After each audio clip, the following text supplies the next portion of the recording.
नमस्कार दोस्तों, हर्षित द्विवेदी एजुकेशन में आपका स्वागत है। मेरा नाम है विनीत सागर। डेली न्यूज एनालिसिस 18 सितंबर 2022। आज के इंपॉर्टेंट न्यूज कौन कौन सा है चेक करते हैं। देखिए आज संडे है, 4 ही इंपॉर्टेंट न्यूज है दोस्तों। Number 1 is चीतास from Namibia get a new home in India. देखिए फाइनली 8 चीतास इंडिया का कुनो पालपुर नेशनल पार्क में पहुंच चुका है, इसके बारे में देखेंगे। फिर देखिए चाइना फिर से पिछले 3 महीने में तीसरी बार इंडिया और यूएस का एक जॉइंट प्रपोजल को ब्लॉक किया है। साजिद मीर को ऐसे ग्लोबल टेररिस्ट डिजिग्नेट करने का प्लान था। Basically United Nation Security Council का 1267 लिस्ट में साजिद मीर को इंक्लूड करने का इंडिया और यूएसए का प्लान को चाइना ने ब्लॉक किया है, उसके बारे में देखेंगे। फिर देखिए जयशंकर साहब वाशिंगटन डीसी जाने वाला है, एंटनी ब्लिंकन से मिलेंगे जो यूएस सेक्रेटरी ऑफ स्टेट है। इसके अलावा कई सारे मीटिंग्स है जो जयशंकर साहब अटेंड करेंगे, वो देखेंगे। फिर देखिए चाइल्ड वेलफेयर पैनल मेंबर्स के लिए कुछ नए रूल्स लेके आए दोस्तों गवर्नमेंट ऑफ इंडिया, वो भी देखेंगे। Word of the day delouse. Treat a person or animal to rid them of lice and other parasitic insects. They were given showers and deloused. Basically disinfect करना दोस्तों, sanitise करना बोलते हैं ना। बहुत पहले ये यूज होता था जब भी सोल्जर्स वगैरह कोई इन्फेक्टेड एरियाज में जाने के बाद वापस आते हैं ना, तो उन्हें इस तरह डिलोज करता था। बेसिकली उनके शरीर में अगर कोई इन्फेक्शियस वायरस बैक्टीरिया वगैरह है उसे किल करने के लिए, मारने के लिए, ठीक है, इसे बोलते हैं डिलोज करना। तो आगे जाने से पहले लेक्चर पर लाइक का बटन, चैनल को अब तक शेयर एंड सब्सक्राइब नहीं किया हो तो कर लीजिएगा। हमें सपोर्ट करने के लिए आप सुपर थैंक्स का ऑप्शन यूज कर सकते हो। शुरुआत करते हैं दोस्तों। सबसे पहला news, cheetahs from Namibia get a new home in India. GS paper 3 biodiversity translocation of animals में ये न्यूज आपको काम आएगा। देखिए translocation of animals in relation with translocation of cheetahs from African continent to India के regarding एक video channel पर available है। आप हर्षित द्विवेदी नाम के साथ सर्च कर सकते हो। उसमें ट्रांसलोकेशन के रिगार्डिंग कुछ पॉइंट्स है जो आपके एग्जामिनेशन पर्सपेक्टिव में इंपॉर्टेंट। तो देखिए फाइनली 8 चीतास पहुंच चुके हैं कुनो नेशनल पार्क इन मध्य प्रदेश में।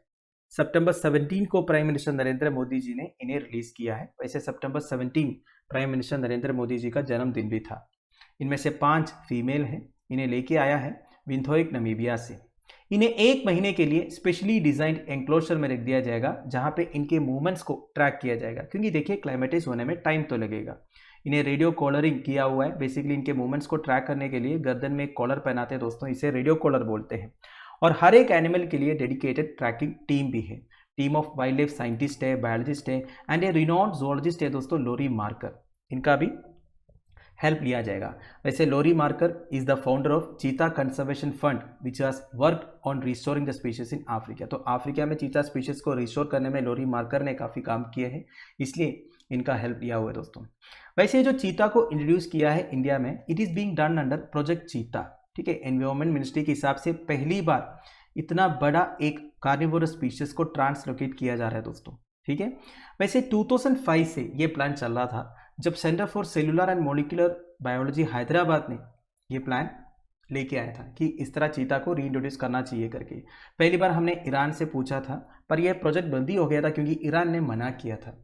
फिर 2010 में एनवायरमेंट मिनिस्ट्री एक प्लान पुटअप किया। उन्होंने कुछ लोकेशंस भी रिकमेंड किए जहां पे चीतास को ट्रांसलोकेट कर सकता है, पर तभी कुछ लीगल प्रॉब्लम्स आए थे दोस्तों, क्योंकि इस प्रोजेक्ट को कुछ कंजर्वेशनिस्ट ने अपोज किया था, ठीक है। उनका कहना यह था कि इंडियन सैंक्चुरीज सुइटेबल नहीं है अफ्रीकन चीतास के लिए।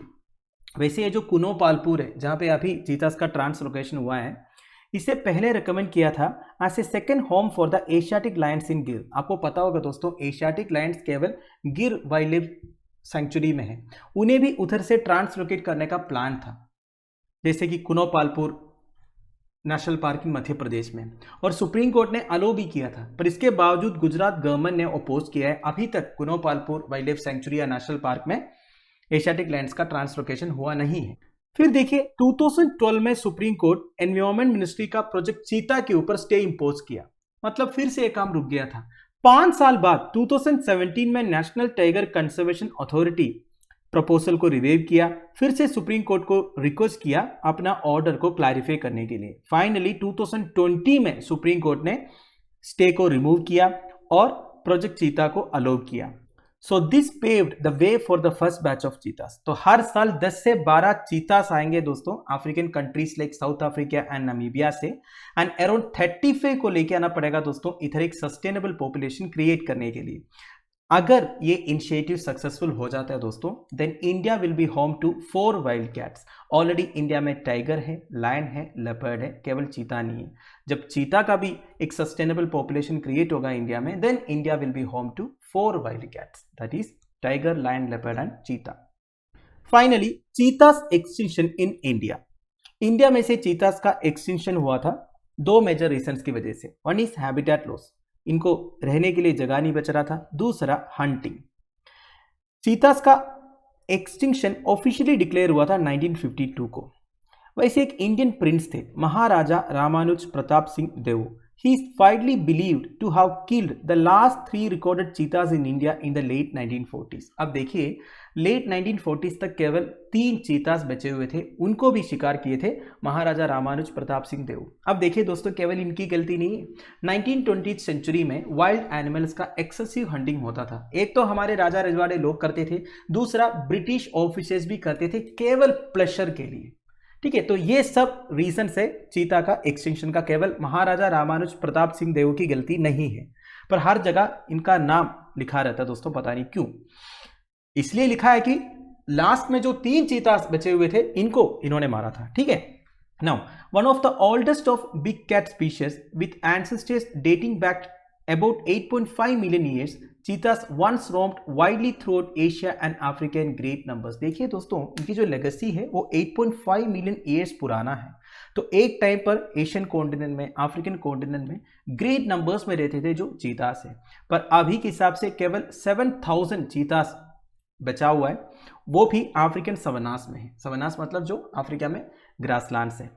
चीतास को ग्लोबली वल्नरेबल करके लिस्ट किया हुआ है on the International Union for Conservation of Nature Red List of threatened species में। नॉर्थ अफ्रीका एंड एशिया में ये क्रिटिकली एंडेंजर्ड है। ठीक है, अगला है China blocks listing of Lashkar commander Sajid Mir at UNSC GS paper 2 effect of policies and politics of developed and developing countries on India's interest में ये न्यूज आपको काम आएगा। देखिए, पिछले 3 महीने से इंडिया और यूएस ये कोशिश कर रहा है 3 अलग अलग टेररिस्ट को यूएन सिक्योरिटी काउंसिल का 1267 लिस्ट में इंक्लूड करने के लिए। पर चाइना, जो यूनाइटेड नेशन सिक्योरिटी काउंसिल का एक परमानेंट मेंबर है, वो अपना वीटो पावर इस्तेमाल करके इंडिया और यूएस का अटेम्प्ट को ब्लॉक कर रहा है।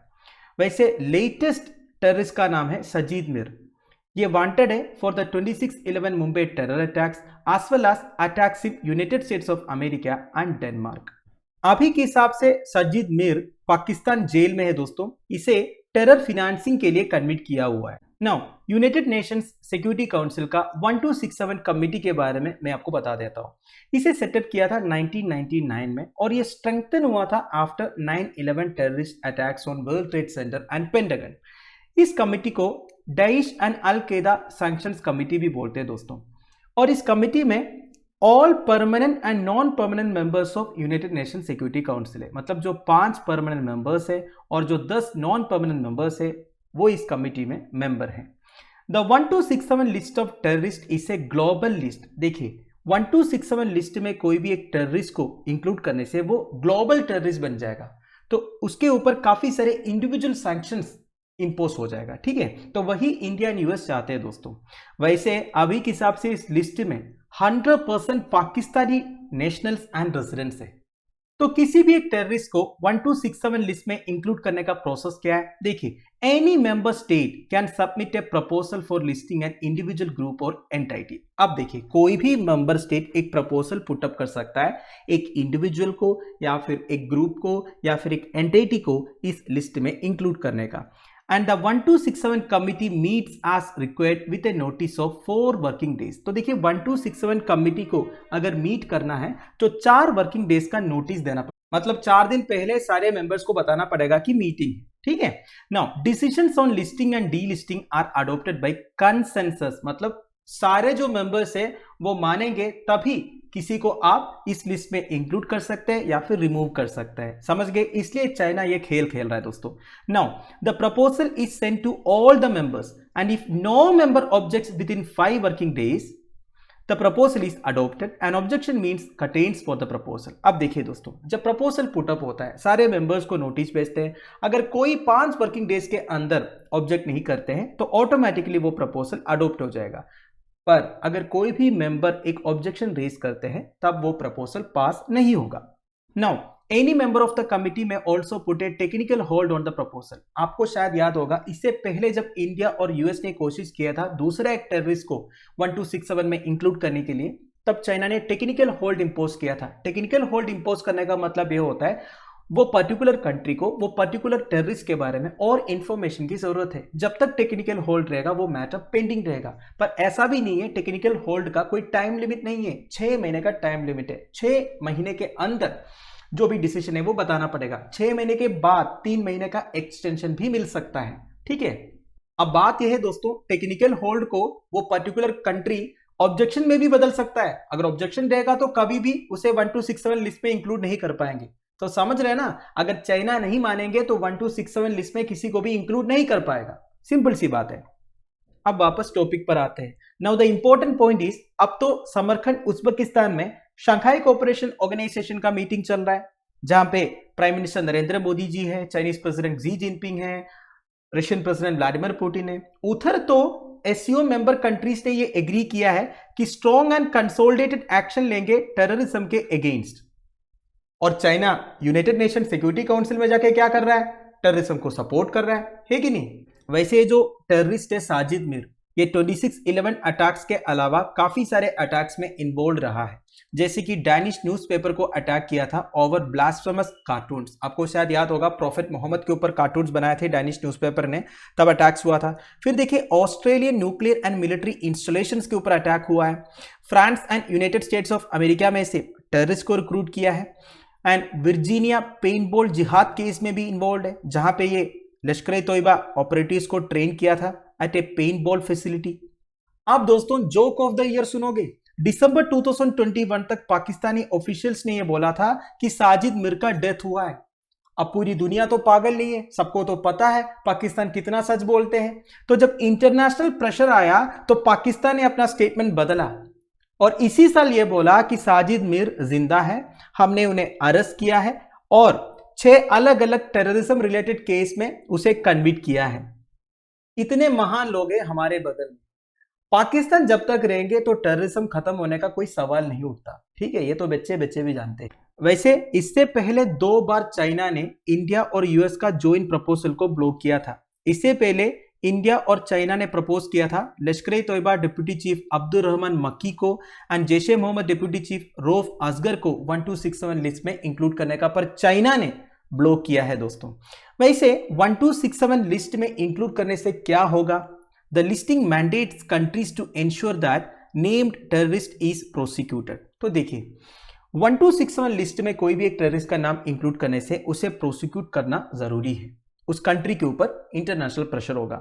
सेकंड, वो पर्टिकुलर टेररिस्ट को किसी भी तरह का फंड्स नहीं मिलेगा, वेपन्स नहीं मिलेगा। जो जुरिस्डिक्शन है उस कंट्री का, उधर से बाहर भी वो नहीं जा पाएगा। अगला है Jaishankar to hold talks with Blinken, GS paper 2 international relations and effect of policies and politics of developed and developing countries on India's interest में ये न्यूज आपको काम आएगा। देखिए हमारे external affairs minister S Jaishankar साहब वाशिंगटन डीसी विजिट करेंगे सितंबर 25 से लेकर सितंबर 28 तक। वहां पे वो उनके counterpart United States of America के secretary of state Antony Blinken साहब से मिलेंगे।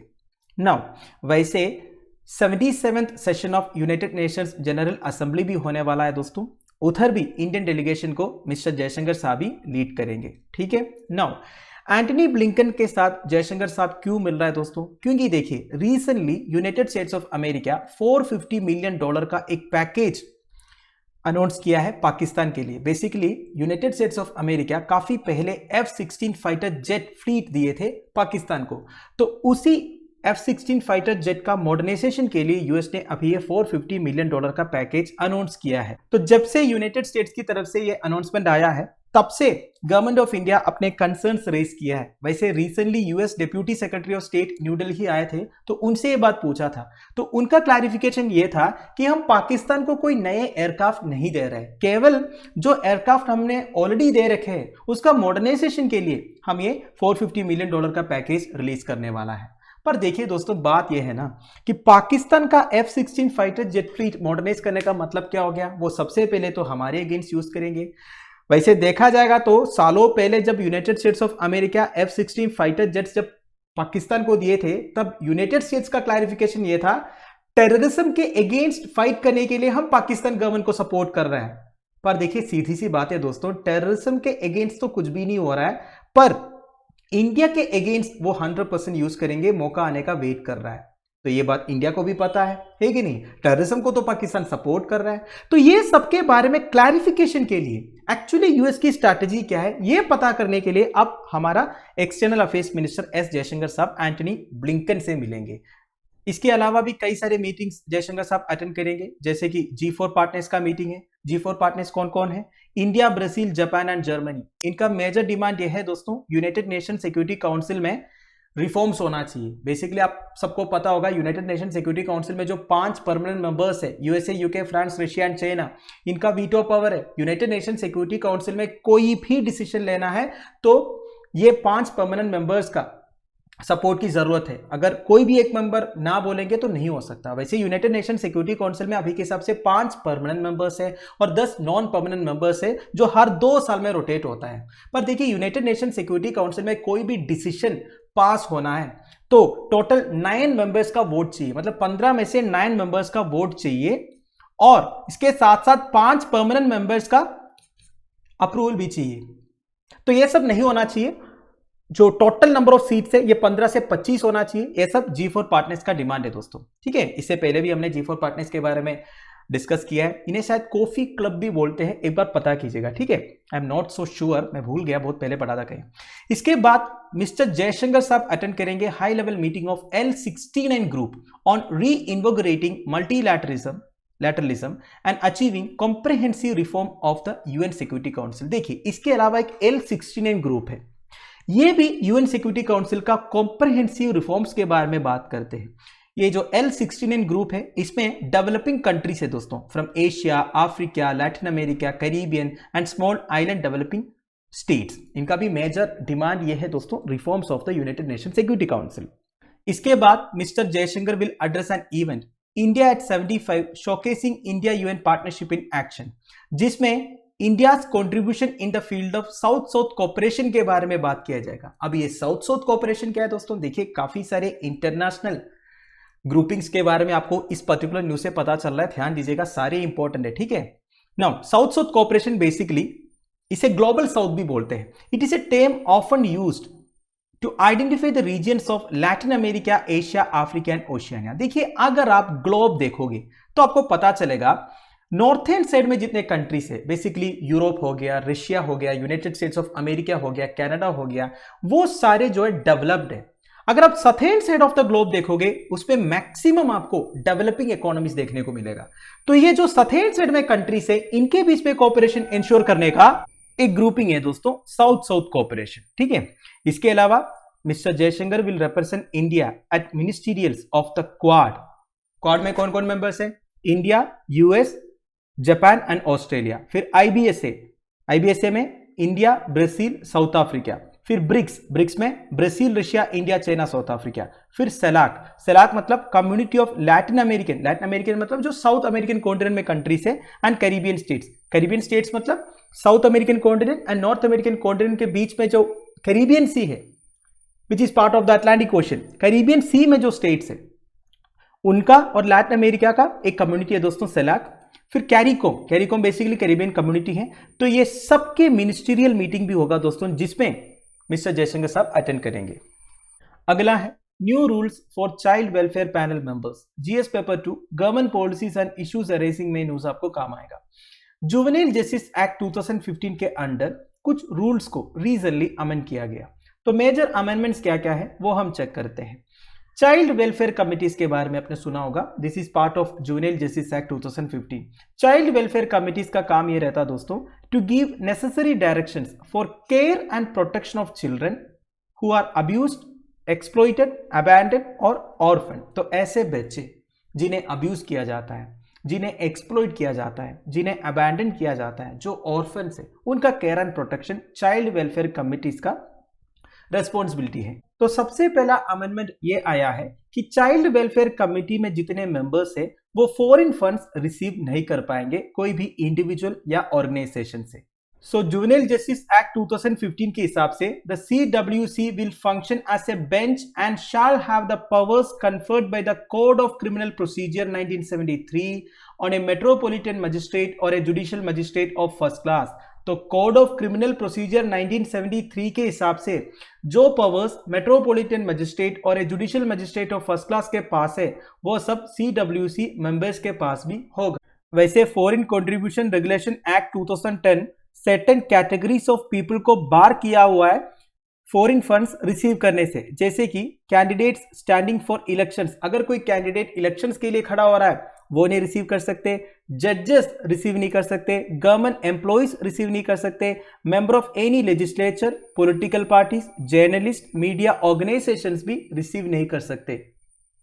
वैसे लॉ के हिसाब से अगर कोई ऑर्गेनाइजेशन को इंडिया के बाहर से फंड्स रिसीव करना है तो सबसे पहले मिनिस्ट्री ऑफ होम अफेयर्स में अपने आप को रजिस्टर करना पड़ेगा, उधर से एक सर्टिफिकेट इशू करना पड़ेगा, उसके लिए कुछ कंडीशंस फुलफिल करना है।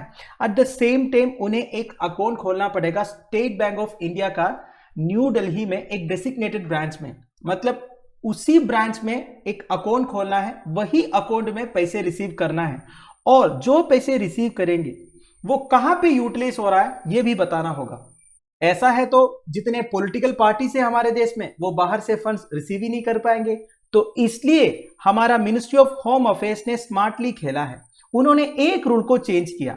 They brought amendments to pave the way for political parties to receive funds from the Indian subsidiary of a foreign company or a foreign company in which an Indian holds 50% or more share। अब देखिए दोस्तों, बात यह है BJP को बहुत सारे funds मिलता है बाहर से, अब FCRA रेगुलेशंस के हिसाब से बाहर से फंड्स तो वो रिसीव ही नहीं कर पाएंगे, इसलिए मिनिस्ट्री ऑफ होम अफेयर्स ने एक रूल को चेंज किया। उन्होंने बोला अगर एक फॉरेन कंपनी का इंडियन सब्सिडरी है इंडिया के बाहर, उससे पैसे रिसीव करने में कोई प्रॉब्लम नहीं है। दूसरा, अगर कोई फॉरेन कंपनी में कोई एक इंडियन 50% और उससे ज्यादा शेयर होल्ड कर रहा है, उनसे भी पैसे रिसीव कर सकता है। तो इससे तो पॉलिटिकल पार्टीज इजीली पैसे जो है बाहर से रिसीव कर सकता है। इसका रीजन ये है दोस्तों, चाइल्ड वेलफेयर कमिटी के जो मेंबर्स है इन्हें मजिस्ट्रेट का पावर दिया हुआ है। Basically care and protection of children से रिलेटेड कुछ केसेस इनके सामने आता है, उसे डिस्पोज करने का पावर है उनके पास। इसका मतलब यह है they are equal to government officials. वैसे फॉरेन कंट्रीब्यूशन रेगुलेशन एक्ट के अंदर कोई भी government official foreign funds receive नहीं कर सकते, इसलिए गवर्नमेंट ने यह बोला है चाइल्ड वेलफेयर कमेटी के जो मेंबर्स होंगे वो भी फॉरेन फंड्स रिसीव नहीं कर सकते एज पर FCRA रेगुलेशंस। इसके अलावा चाइल्ड वेलफेयर कमेटी के मेंबर्स का एलिजिबिलिटी क्राइटेरिया क्या होना चाहिए, इसमें भी काफी सारे चेंजेस इंक्लूड किया है। और देखिए, those who have any family member or close relation working for a non-governmental organization will also be disqualified to be on a CWC। देखिए, इंडिया में कई सारे नॉन गवर्नमेंटल ऑर्गेनाइजेशंस काम करते हैं चाइल्ड प्रोटेक्शन एंड वेलफेयर के लिए, तो ये NGO से जितने लोग एसोसिएटेड है वो भी एलिजिबल नहीं होगा CWC के मेंबर बनने की। इसके अलावा any person working in rescue and rehabilitation in the district, देखिए एक डिस्ट्रिक्ट में बच्चों का रेस्क्यू एंड रिहैबिलिटेशन से रिलेटेड अगर कोई काम कर रहा है वो भी एलिजिबल नहीं होगा CWC के मेंबर बनने के लिए। अगर कोई ऐसा एक पर्सन जो एक चाइल्ड केयर इंस्टीट्यूशन को रिप्रेजेंट कर रहा है वो भी एलिजिबल नहीं होगा, या फिर मेंबर ऑफ द बोर्ड और trust of any non governmental organisation वो भी नहीं हो सकता। रिटायर्ड जुडिशियल ऑफिसर्स भी एलिजिबल नहीं है। पर देखिए दोस्तों, अभी ये जो जुवेनाइल जस्टिस एक्ट में चाइल्ड वेलफेयर कमेटी से रिलेटेड जो रूल्स अमेंड किया है उसके अगेंस्ट क्रिटिसिज्म हो रहा है। कुछ लोगों का कहना यह है a lot of people appointed to CWCs come from the NGO sector. Where will these people now come from? The rules are also overbroad and do not define who is a family member or a close relative। अब देखिए दोस्तों, ये जो rules amend किया गया जैसे कि NGO sector से कोई नहीं होना चाहिए, ये गलत है बोल रहे हैं कुछ लोग, क्योंकि अभी तक चाइल्ड वेलफेयर कमिटीज में जितने मेंबर्स अपॉइंट होते थे वो सब कोई ना कोई NGO एक्सपीरियंस वाला लोग थे। अब इस तरह रूल्स लेके आने से ये तो मुश्किल हो जाएगा, फिर कहां से आप लोगों को मेंबर्स को अपॉइंट करेंगे, ये पूछ रहा है दोस्तों। डू वी वांट फंक्शनल और dysfunctional CWCs? There are already many CWCs that have not been appointed because they can't find members to fill those posts। देखिए, अभी इंडिया में ऐसे कई सारे चाइल्ड वेलफेयर कमेटी से जहां पे मेंबर्स अपॉइंट नहीं हुआ है क्योंकि प्रेजेंट जो रूल्स के हिसाब से मेंबर्स मिल ही नहीं रहा है। तो ये सारे प्रॉब्लम्स है दोस्तों, तो ये सारे इश्यूज है। आई होप आपको समझ में आ गया होगा। तो दोस्तों दैट्स इट। लेक्चर की पीडीएफ एज यूजुअल आपको टेलीग्राम चैनल में मिल जाएगा, जिसका लिंक नीचे डिस्क्रिप्शन बॉक्स में प्रोवाइडेड है। Thank you for watching, bye bye, have a nice day.